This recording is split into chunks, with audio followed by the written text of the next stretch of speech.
Hi movie lovers, welcome back to டப்பு தமிழா. காடுகளுக்குள்ள சண்டை காட்சிகளை கொண்ட பெஸ்ட் 5 ஃபாரஸ்ட் ஆக்ஷன் மூவிஸையும் அது கூடவே இன்னொரு ஸ்பெஷலான மூவிஸையும் இந்த வீடியோல வந்து பார்க்க போறோம். இந்த 7 படங்களுமே தமிழ் டப்ல அவைலபிளா இருக்கு. இந்த 7 படத்தினுடைய லிங்க்ஸையும் நம்மளுடைய டெலிகிராம் குரூப்ல வந்து கொடுத்துருக்கேன். நீங்க இன்னும் நம்மளுடைய டெலிகிராம் குரூப்ல ஜாயின் பண்ண இருந்தீங்கன்னா இந்த வீடியோடைய டிஸ்கிரிப்ஷன் பாக்ஸ்ல லிங்க் இருக்கு, மறக்காம கிளிக் பண்ணி ஜாயின் பண்ணிக்கங்க. மேலும் இந்த வீடியோ பார்த்துட்டு இருக்கிறவங்க இன்னும் இந்த வீடியோக்கு லைக் பண்ண இருந்தீங்கன்னா மறந்துடாம லைக் பண்ணிக்கங்க.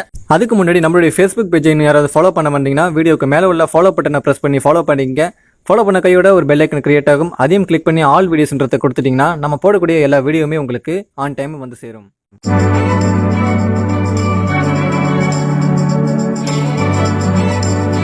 நம்ம லிஸ்ட்ல ஃபர்ஸ்ட் பார்க்க போற மூவி 2016 ஒரு அட்வென்ச்சர் டிராமா மூவியா ரிலீஸ் ஆன தி லாஸ்ட் சிட்டி எபிசோட். படத்தினுடைய கதை என்னன்னா, ஹீரோவான பெர்சி பிரிட்டிஷோடைய கவர்மெண்ட்ல ஒர்க் பண்ணிட்டு இருப்பாரு. அப்போ பிரிட்டிஷ் கவர்மெண்ட் ஹீரோவுக்கு ஒரு வேலை கொடுக்குறாங்க. அந்த ஒர்க் என்னன்னா, பிரிட்டிஷோடைய கண்ட்ரோல்ல இருக்கிற பொலிவியா நாட்டுடைய மேப் சர்வே சரியில்லாம தப்பா இருக்கும். அதனால பொலிவியா நாட்டுக்கு போய் அங்க உள்ள எல்லா இடத்தையும் சர்வே பண்ணி புதுசா ஒரு மேப்பை கிரியேட் பண்ணி எடுத்துட்டு வாங்கன்னு ஹீரோவா அனுப்புறாங்க. அங்க போன ஹீரோ எல்லா இடத்தையும் சர்வே பண்ணிட்டு கடைசியா பொலிவியாவோட பார்டர்ல இருக்கிற அமேசான் காட்டுக்கு வராரு. அங்க சர்வே பண்ணும்போது எல்டோரான்னு சொல்லக்கூடிய பழங்குடியின மக்களுடைய பொருட்களை பாக்குறாரு. அதுக்கப்புறமா இந்த சர்வே ஒர்க் எல்லாம் முடிச்சதுக்கு அப்புறம் இந்த எல்டோரா மக்களையும் அவங்களுடைய நாகரிகத்தையும் கண்டுபிடிக்கிறதுக்காக ஹீரோ அந்த அமேசான் காட்டுக்குள்ள போறாரு. சோ அதுக்கப்புறமா என்ன நடந்துச்சு, ஹீரோ அந்த எல்டோராவை கண்டுபிடிச்சாரா இல்லையா அப்படின்றது தான் படத்தினுடைய மீதி கதை. கைஸ், இந்த படத்தை நீங்க ஒன்ஸ் பாத்துட்டீங்கன்னா உங்க லைஃப்ல என்னைக்குமே இந்த படத்தை நீங்க மறக்கவே மாட்டீங்க. உங்க மனசுல ஆழமா பதியக்கூடிய one of the best adventure movie. So பார்க்கல அப்படின்னா கண்டிப்பா மிஸ் பண்ணாம இந்த படத்தை ஒரு பாத்துடுங்க. நம்ம லிஸ்ட்ல செகண்ட் பார்க்க போற மூவி 2007 ஒரு ஆக்ஷன் மூவியா ரிலீஸ் ஆன தி கண்டெம்ட். இந்த படத்தினுடைய கதை என்னன்னா, ஒரு ஜெயில இருந்து 10 தூக்கு தண்டனை கைதிகளை இலிகலா ஒருத்தன் வெளியே கொண்டு வரான். வெளியே கொண்டு வந்து அந்த 10 பேருடைய கால்கள்ல கழட்ட முடியாத அளவுக்கு ஒரு பாம செட் பண்றான். இந்த 10 பேரையும் ஒரு ஐலாண்ட்ல இறக்கி விடுறான். இந்த 10 பேரும் ஒருத்தங்களை மாத்தி ஒருத்தங்க அழிச்சுக்கிட்டு செத்ததுக்கு அப்புறம் கடைசியா உயிரோட யாரு வராங்களோ அந்த ஒருத்தனை மட்டும் எந்த வித தண்டனையும் இல்லாம ரிலீஸ் பண்றதா சொல்றான். அது போல அந்த ஐலாண்ட்ல இருந்த 10 பேரும் ஒருத்தங்களை மாத்தி ஒருத்தவங்க கொலை பண்ண ஆரம்பிக்கிறாங்க.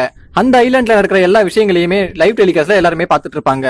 அதுக்கப்புறம் என்ன ஆச்சு, கடைசியா யாரு உயிரோட வந்தா அவனை ரிலீஸ் பண்ணாங்களா இல்லையா அப்படின்றதான் இந்த படத்துடைய மீதி கதை. ரியல் பேட்டில் கேம் போல செம்மையான ஒரு ஆக்ஷன் மூவி. சோ பாக்கல அப்படின்னா கண்டிப்பா மிஸ் பண்ணாம பாத்துருங்க. நம்ம லிஸ்ட்ல தேர்ட் பார்க்க போற மூவி 2014 ஒரு ஆக்ஷன் அட்வென்ச்சர் மூவியா ரிலீஸ் ஆன பிக் கேம். இந்த படத்துடைய ஸ்டோரி என்னன்னா, அமெரிக்க பிரசிடென்ட் பிளைட்ல ஒரு இடத்துக்கு போய்கிட்டு இருப்பாரு. அப்போ ஒரு டெரரிஸ்ட் கும்பல் அவங்கள அட்டாக் பண்ண போறதா அவங்களுக்கு நியூஸ் வருது. இதனால அமெரிக்காவுடைய பிரசிடென்ட ஒரு ஸ்பேஸ் கேப்சூல்ல வச்சு ஒரு காட்டுக்குள்ள இறக்கி விட்டுறாங்க. அப்போ அந்த காட்டுக்கு வேட்டையாட வர ஒரு சின்ன பையன் அமெரிக்காவுடைய பிரசிடென்ட பார்த்து அவருக்கு ஹெல்ப் பண்றான். அதுக்கப்புறமா அந்த தீவிரவாத கும்பலுக்கு பிரசிடென்ட் இருக்கிற இடம் தெரிய வருது. உடனே பிரசிடென்ட கொலை பண்றதுக்காக அவங்க கிளம்பி போறாங்க.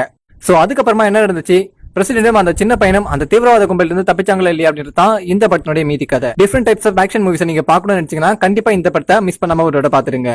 நம்ம லிஸ்ட்ல ஃபோர்த்தா பார்க்க போற மூவி 2010 ஒரு ஆக்ஷன் சயின்ஸ் ஃபிக்ஷன் மூவியா ரிலீஸ் ஆன பிரெடேட்டர்.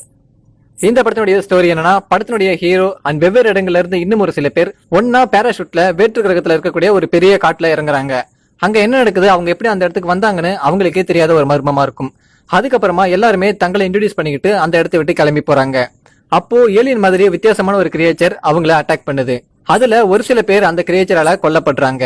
ஹீரோவும் மீதி இருக்கிற கொஞ்சம் பேரும் அந்த கிரியேச்சர் கூட சண்டை போட்டு அங்க இருந்து தப்பிச்சு போறாங்க. போற வழியில ஒரு கிரியேச்சரை யாரோ பயங்கரமா அடிச்சு ஒரு மரத்துல கட்டி போட்டு வச்சிருக்கிறத பாக்குறாங்க.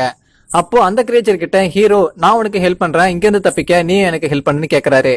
அந்த கிரியேச்சரும் இதுக்கு ஒத்துக்குது. அதுக்கப்புறமா அந்த கிரியேச்சரை அந்த மரத்துல இருந்து ரிலீஸ் பண்றாங்க. அதுக்கப்புறம் என்ன நடந்துச்சு, ஹீரோவும் மத்தவங்களும் அந்த இடத்தை விட்டு தப்பிச்சாங்களா இல்லையா அப்படின்றது தான் இந்த படத்தோட மீதி கதை. தரமான one of the best science fiction movie. So பாக்கல அப்படின்னா கண்டிப்பா இந்த படத்தை மிஸ் பண்ணாம பாத்துருங்க.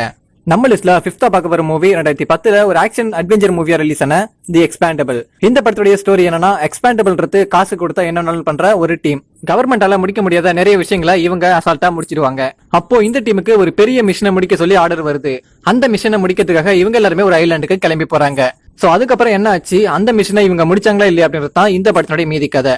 நிறைய ஆக்ஷன் ஹீரோஸ் ஒன்னா நடிச்ச one of the best masterpiece movie. So பாக்கல அப்படின்னா கண்டிப்பா மிஸ் பண்ணாம இந்த படத்தை ஒரு பாத்துருங்க.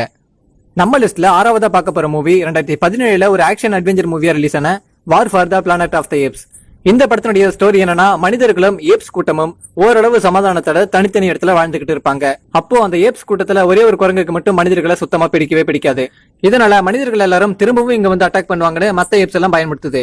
ஆனா அந்த ஏப்ஸ் கூட்டத்துடைய ஹெட்டான சீசர் அப்படி எல்லாம் எதுவும் நடக்காதுன்னு மத்த ஏப்ஸ் எல்லாம் சமாதானப்படுத்துது. அப்போ இருந்தாலும் ஒரு பாதுகாப்புக்காக மத்த ஏப்ஸ் எல்லாத்தையும் கூட்டிக்கிட்டு வேற ஒரு பாதுகாப்பான இடத்துக்கு கிளம்பி போகுதுங்க. போற வழியில அந்த காட்டுக்குள்ள இருந்த ஒரு சில மனிதர் கூட்டம் ஏப்ஸ் உடைய ஹெட்டான சீசருடைய மனைவி மற்றும் மகனை கொலை பண்ணிடுறாங்க. அது மட்டும் இல்லாத சீசரையும் மத்த எப்ஸ் கூட்டத்தையும் சிறையில அடிச்சிடறாங்க. சிறையில மாட்டிக்கிட்டு சீசர் தன்னுடைய இனத்தை எப்படியாவது காப்பாத்த நினைக்குது. அதுக்காக சீசர் என்னென்னலாம் பண்ணுது, தன்னுடைய இனத்தை எப்படி காப்பாத்துது அப்படின்றதான் இந்த படத்தினுடைய மீதி கதை. சென்டிமெண்டோட கூடிய ஒரு சூப்பரான science fiction action movie. So பார்க்கல அப்படின்னா கண்டிப்பா மிஸ் பண்ணாம இந்த படத்தை ஒரு பாத்துருங்க. நம்ம லிஸ்ட்ல 7th பார்க்க போற படம் 2012 ஒரு சயின்ஸ் ஃபிக்ஷன் மூவியா ரிலீஸ் ஆன த ஹங்கர் கேம்ஸ். இந்த படத்தினுடைய ஸ்டோரி என்னன்னா, ஒரு 12 சிட்டி பிரிட்டிஷ் மாதிரி ஒரு பவர்ஃபுல்லான சிட்டியோட கண்ட்ரோல்ல இருக்கும். அந்த சிட்டியோட பிரசிடென்ட் சிட்டியோட பாப்புலாரிட்டிக்காக வருடம் ஒரு கேம் ஷோ நடத்துறாரு. அந்த கேம் ஷோல 12 சிட்டில இருந்தும் ஒரு பையன் ஒரு பொண்ணுன்னு செலக்ட் பண்ணி அந்த 24 பேரையும் ஒரு காட்டுக்குள்ள அனுப்புறாங்க. இந்த லிஸ்ட்ல ஹீரோ ஹீரோயினுடைய பேர் வந்துருது. கேமுடைய ரூல் என்னன்னா, எல்லாரையும் கொலை பண்ணிட்டு கடைசியா உயிரோட யாரு இருக்காங்களோ அவங்க தான் இந்த கேமுடைய வின்னர். அவங்கள ரிலீஸ் பண்ணுவாங்க. காட்டுக்குள்ள போன ஹீரோவும் ஹீரோயினும் எல்லாரையும் கொலை பண்ணாங்களா இல்லையா, கேம்ல வின் பண்ணாங்களா இல்லையா அப்படின்றதான் இந்த படத்தினுடைய மீதி கதை. பப்ஜி மாதிரி சூப்பரான ஒரு பேட்டில் மூவி. சோ பார்க்கல அப்படின்னா கண்டிப்பா மிஸ் பண்ணாம இந்த படத்தை பாத்துருங்க. அவ்வளவுதான் இன்னைக்கான இந்த வீடியோ. மேல சொன்ன படங்களுடைய லிங்க்ஸ் மட்டும் இல்லாம அந்த படங்கள்லயே பார்ட் 1 பார்ட் 2 அடுத்தடுத்த சீக்வன்ஸ் எல்லாம் ரிலீஸ் ஆகிருக்கு. அதனுடைய லிங்க்ஸையும் நான் நம்மளுடைய டெலிகிராம் குரூப்ல கொடுத்திருக்கேன். சோ நீங்க இன்னும் ஜாயின் பண்ணாம இருந்தீங்கன்னா மறக்காம ஜாயின் பண்ணி டவுன்லோட் பண்ணி என்ஜாய் பண்ணுங்க. இந்த வீடியோ உங்க எல்லாருக்கும் கண்டிப்பா பிடிச்சிருக்கும்னு நினைக்கிறேன். சோ பிடிச்சிருந்தா எப்பவும் போல மறக்காம லைக் பண்ணுங்க. உங்களுடைய லைக் தான் எனக்கு மிகப்பெரிய ஒரு ஹாப்பினஸ். சோ லைக் பண்ணாம இருந்தீங்கன்னா மறக்காம லைக் பண்ணிடுங்க. மேலும் இந்த வீடியோ பத்தின கருத்துக்களையும் அடுத்து என்ன மூவிஸ் போடலாம், இந்த வீடியோல உங்களுக்கு பிடிச்ச மூவிஸ் என்னன்றதையும் கமெண்ட் பாக்ஸ்ல கமெண்ட் பண்ணுங்க. இந்த வீடியோ உங்களுடைய ஃப்ரெண்ட்ஸ் சர்க்கிளுக்கு மறக்காம ஷேர் பண்ணுங்க. இது போல நிறைய மூவிஸோட டைரக்ட் லிங்க் வேணும் அப்படின்னா நம்மளுடைய ஜாயின் பட்டன்ல ஜாயின் பண்ணிக்கங்க. ஜாயின் பண்ற எல்லாருக்குமே ஒரு ஸ்பெஷல் குரூப் கிரியேட் பண்ணி அதுல நீங்க கேட்கக்கூடிய மூவிஸோட டைரக்ட் லிங்க், வீடியோல போடக்கூடிய மூவிஸோட டைரக்ட் லிங்க், எங்களுடைய தரப்புல இருந்தும் சிறந்த படங்களுக்கான டைரக்ட் லிங்க் உங்களுக்கு கிடைக்கும். விருப்பம் மறந்துடாம ஜாயின் பண்ணுங்க. மேலும் இது போல இன்ட்ரெஸ்டிங்கான மூவிஸ்க்கு மறக்காம நம்ம சேனலை சப்ஸ்கிரைப் பண்ணி கூடவே ஒரு பெல் ஐக்கனை கிளிக் பண்ணி ஆல் நோட்டிபிகேஷன் கொடுத்துட்டீங்கன்னா இது போல இன்ட்ரெஸ்டிங்கான மூவிஸை நீங்க மிஸ் பண்ணாம பார்க்கலாம். அடுத்த ஒரு இன்ட்ரெஸ்டிங்கான மூவிஸோட உங்களை சந்திக்கிறேன். சோ அதுவரை டாடா பபாய், see you.